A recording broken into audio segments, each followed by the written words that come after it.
नमस्कार। यस बेला म बारा जिल्लाको बरियापुर 2 स्थित गढीमाई मन्दिरको मैदानमा आइपुगेको छु। मन्दिर प्रवेश स्थानमै सुन्दर गेट रहेको छ र त्यहाँ वरिपरि फलफुल अनि यो पूजाका सामग्रीहरू बेच्ने पसलहरू रहेका छन्। तिनै पसलहरू रहेका पसल मध्येबाट एउटा पसलमा मैले मन्दिरभित्र लानको लागि के कस्तो सामानहरू चाहिन्छ भनेर सोधेँ। उहाँसँग मैले वार्ता गरेँ। उहाँले मलाई भन्दै हुनुहुन्छ यो सामान यस प्रयोजनको लागि हो र यो सामान यस प्रयोजनको लागि भनेर उहाँले मलाई जानकारी गराउनु भयो र उहाँले मलाई नरिवल चाहिँ अनिवार्य छ पनि भन्नुभयो। हातमा बान्ने धागो सहितका कुराहरू उहाँले मलाई भन्दै हुनुहुन्छ।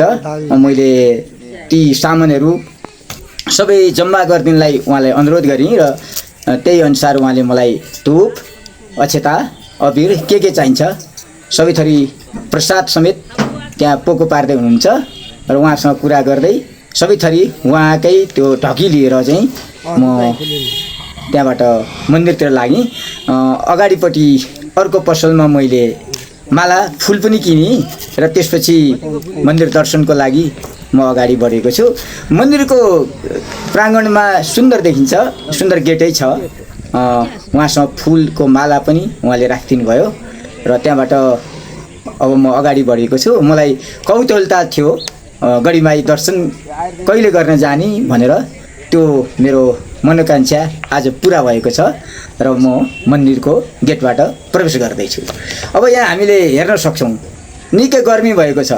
हामी लगभग काठमाडौँमा चिसो मौसममा बसेका व्यक्तिहरू त्यहाँ बाराको पर्सामा निकै गर्मी भएको छ। त्यो जुन जस्ताले छाएको टहरामा पनि पङ्खाको व्यवस्था गरिएको रहेछ, जसले गर्दा हाम्रो श्रद्धालु भक्तजनहरू आउँदा गर्मीले पसिना नसताओस् भन्ने लक्ष्य राखिएको रहेछ। ऊ मन्दिर माथि हेर्नु सक्नुहुनेछ, पङ्खा घुमेको पनि देखिन्छ।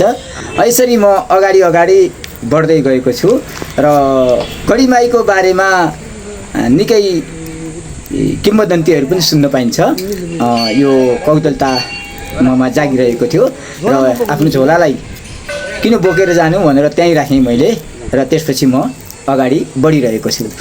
उतापट्टि पुगेर जुन हात खुट्टा सफा गर्ने ठाउँ टाढो खोजेर आफूले ल्याएको प्रसादलाई त्यहाँ राखेर हात खुट्टा सफा गर्दैछु र वरिपरि सुन्दर देखिन्छ। धेरै मान्छेहरूको चहलपहल नभए तापनि दृश्य सुन्दर छ।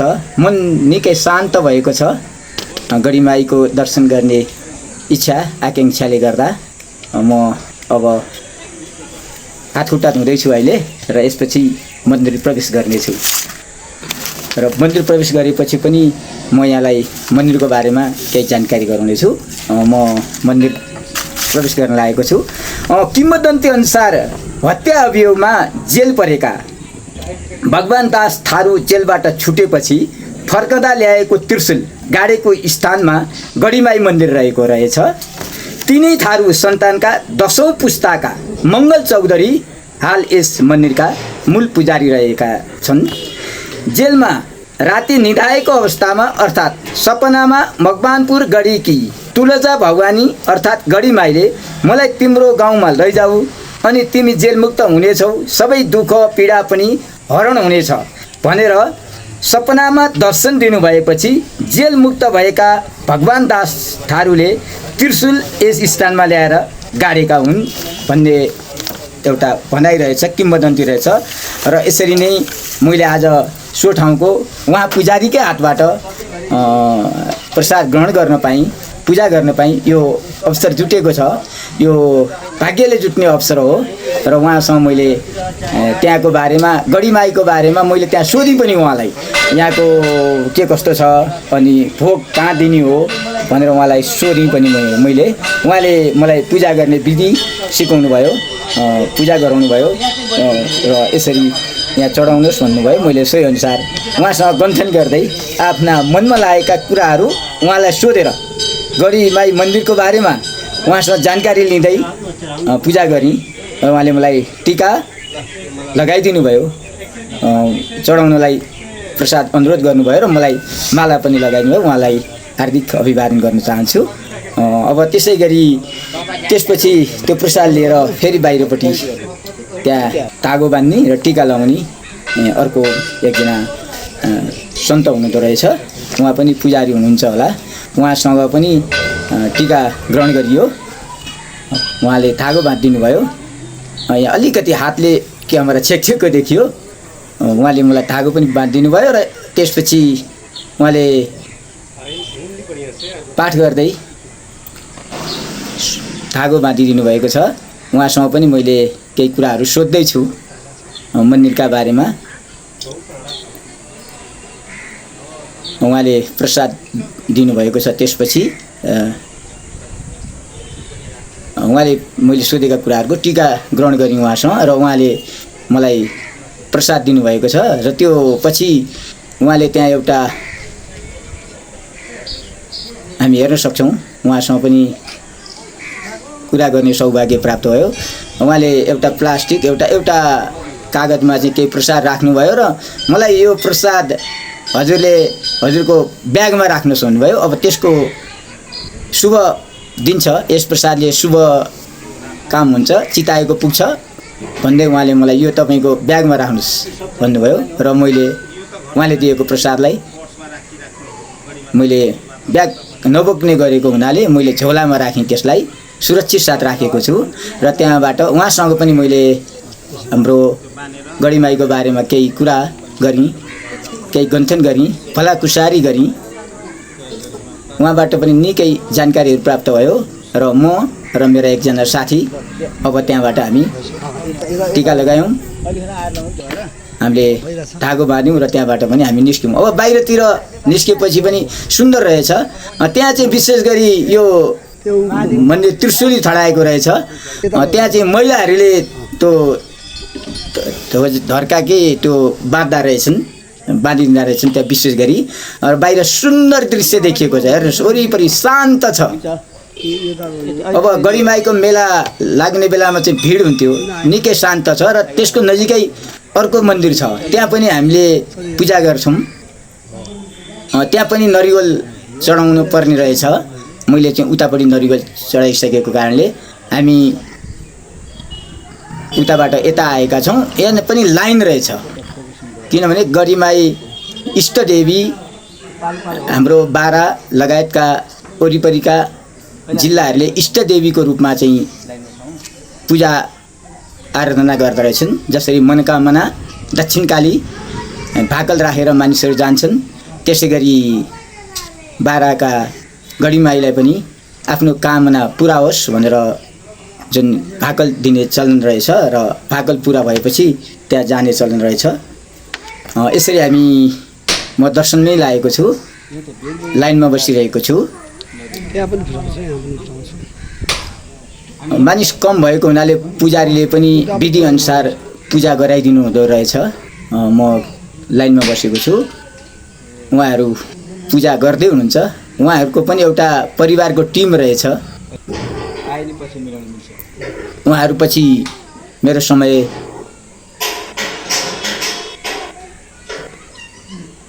म कुरिरहेको छु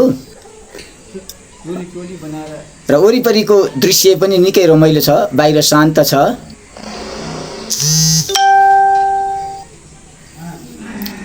यहाँले हेर्न सक्नुहुन्छ। र हामीहरूले अरू मेरो भन्दा पछि पनि धेरैजना लाइनमा हुनुहुन्छ।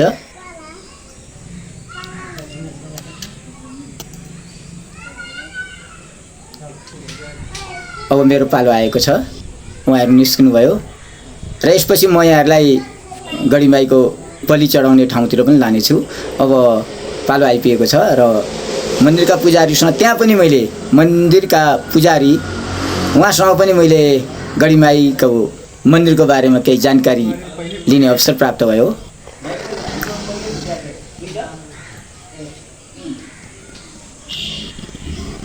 उहाँले अरू दर्शन गर्न आएकाहरूलाई पनि मन्त्र उच्चारण गर्दै आशीर्वाद दिँदै हुनुहुन्छ। म त्यो हेरिरहेको छु। मेरो पालो पनि आइपुगेको छ।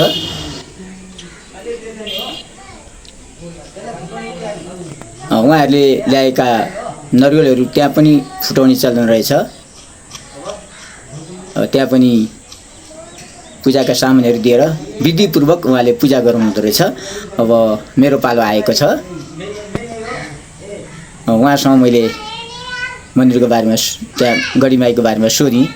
उहाँले मलाई बुझाउँदै हुनुहुन्छ।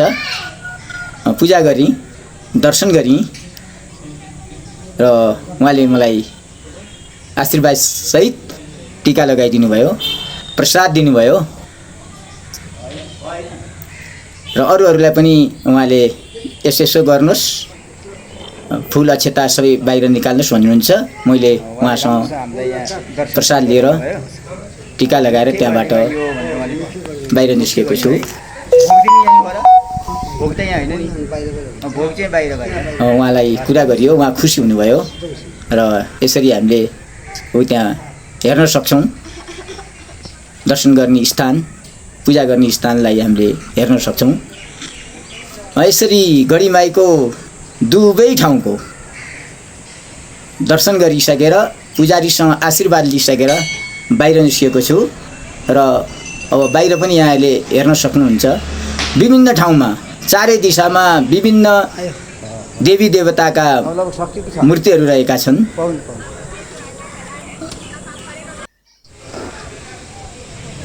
चारैतिर विभिन्न देवी देवताका मूर्तिहरू रहेका छन्।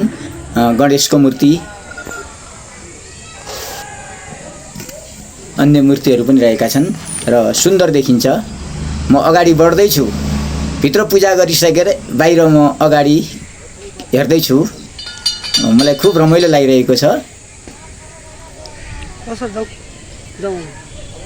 त्यहाँ विभिन्न ठाउँमा घन्टीहरू रहेका छन् र त्यो घन्टीलाई बजाउँदै वरिपरि रहेका देवी देवताहरूको दर्शन गर्दै अब त्यहाँबाट बाहिरिने विचार गरेको छु मैले। त्यहाँ पनि दर्शन गरेँ। उतापट्टि त्यहाँ चाहिँ माउरीहरू भुनभुनाएर बसिरहेका रहेछन्। यहाँ टोक्लान जसरी यो गुलियो अब हामी दर्शन गरेर धेरै राखिएर हुनसक्छ। टन्न माउरीहरू छन् गणेशको मूर्ति अगाडि। त्यहाँबाट बढी जसो काटिने ठाउँमा दर्शन गरेर बाहिर निस्किएको छु। त्यहाँ यहाँहरूले बाहिर पनि पार्किङ व्यवस्थित रूपमा पार्किङ गरिएको छ। पसलहरू, फुलहरूका पसलहरू छन्। मैले अहिले नै हजुरहरूलाई जानकारी गराइसकेँ। व्यवस्थित रूपमा पार्किङ छ। आउने जाने त्यहाँ त धेरै ठुलो सङ्ख्यामा चाहिँ दर्शन गर्न आउनु हुने रहेछ। यो अब म नजिकै हनुमानको अग्लो मूर्ति रहेको स्थानतिर लागेको छु। यो गेटभित्र हनुमानको अग्लो मूर्ति रहेको छ। जय श्री हनुमान, हनुमानको पाठ गर्दै म हनुमानको मन्दिर अगाडि पुगेँ र विशाल यो अग्लो हनुमानको दर्शन गरेँ। आफूले सोचेको काम पुरा हुन सकोस् भन्दै हनुमानसँग आशीर्वाद लिँदै जय श्री हनुमान, जय श्री राम भन्दै त्यहाँबाट फर्केको छु। अब मैले यहाँहरूलाई उतापट्टि हाम्रो चाहिँ यो बारा जिल्लाको बरियापुर 2 स्थित यो गढीमाई भन्ने स्थानमा प्रत्येक 5-5 वर्षमा लाग्ने गरेको गढीमाई जात्रा विश्वमै धेरै बलि चढाउने कारणले अन्तर्राष्ट्रिय चर्चामा आउने गरेको छ। त्यस बारेमा त्यो चौरमा मैले यहाँलाई देखाउने छु।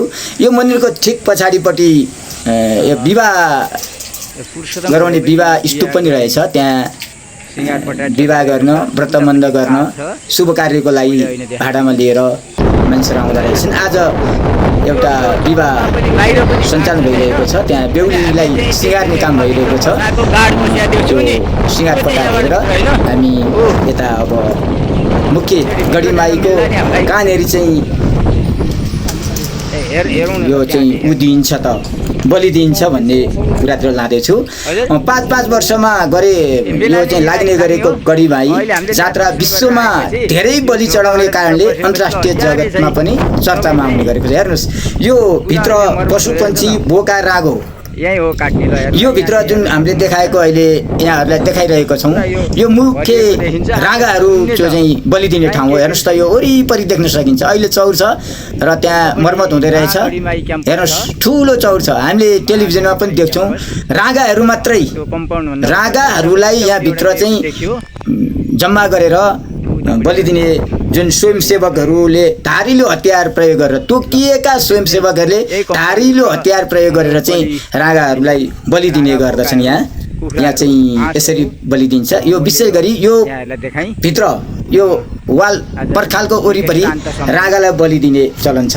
यहाँनिर हामीले के बुझ्न पर्छ भने 5 पशुपन्छी बोका, रागा, खरायो, मुसा, परेवाको पञ्चबली चढाएपछि सर्वसाधारणहरूले आफ्नो भाकल अनुसार यो बलि चढाउने गर्दछन् यहाँ। र यो ठाउँ चाहिँ मैले देखाइरहेको ठाउँ चाहिँ रागो बलि चढाउने ठाउँ हो। त्यस्तै तान्त्रिक दुखाद हामीले आफ्नो शरीरका 5 स्थानबाट रगत निकालेर चढाएपछि सर्वसाधारणको लागि चाहिँ बलि सुरु हुने गर्दछ।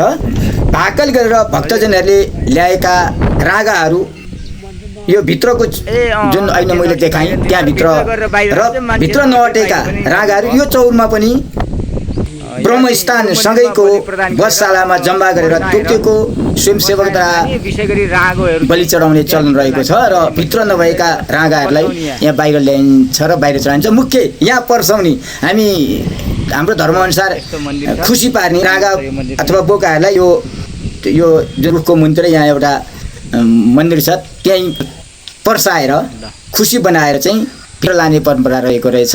अब यो रागाको लागि भने यो बोकाको लागि चाहिँ यो बाहिर चौरहरू छन्। अन्य जुन बलि दिन पर्नेलाई परै 2-3 किलोमिटर ओरैबाट चाहिँ भिड हुने गर्दो रहेछ। यहाँका स्थानीयहरूले मलाई त्यो बारेमा जानकारी गराउनु भएको छ। यहाँनिर पर्साउने ठाउँ जुन ठाउँ यहाँ पर्साएर यो रुखको मुन्तिर यहाँ जुन ठाउँमा दर्शन गरेको छु त्यहाँनिर पर्साएर अनि भित्र लाने चलन रहेछ। र बोकाहरूलाई चाहिँ 2 किलोमिटर तलसम्म राखेर दिने रहेछ। यहाँ भिड हुन्छ 5 वर्षमा। यसरी चाहिँ आज मैले यहाँहरूलाई गढीमाईको आफूले पनि दर्शन गरेँ, गढीमाईको वरिपरिको बारेमा मैले हजुरहरूलाई जानकारी दिएँ। यो 5 वर्षमा लाग्ने मेलामा यहाँहरू उपस्थित भएर यो गढीमाईको जात्रा पनि अवलोकन गर्न सक्नुहुन्छ। हामी आज संयोग